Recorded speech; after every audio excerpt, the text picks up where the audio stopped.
So আজকে কিছু মানুষের ঈদের দিন, যেমন তারা বলে 12ই রবিউল আউয়াল রাসূল সাল্লাল্লাহু আলাইহি ওয়াসাল্লামের জন্মবার্ষিকী হিসাবে তারা পালন করে।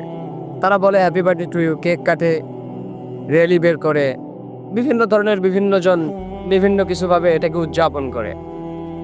সো প্রথমত আমি যদি 1 সেকেন্ডের জন্য মেনে নেই যে রাসূল সাল্লাল্লাহু আলাইহি ওয়াসাল্লামের এই জন্মবার্ষিকীতে রুটি বানানো, হালুয়া বানানো, এগুলো বানানো জায়েজ আছে, তাহলে আম্মা জান আয়েশা সিদ্দিকা রাদিয়াল্লাহু তাআলা আনহার বর্ণনার মধ্যে তিনি বলছেন তুফিয়ান নবী সাল্লাল্লাহু আলাইহি ওয়াসাল্লাম ইয়াউমাল ইতনাইনি, যে রাসূল সাল্লাল্লাহু আলাইহি ওয়াসাল্লাম 12ই রবিউল আউয়াল সোমবার দিনে মৃত্যুবরণ করছেন।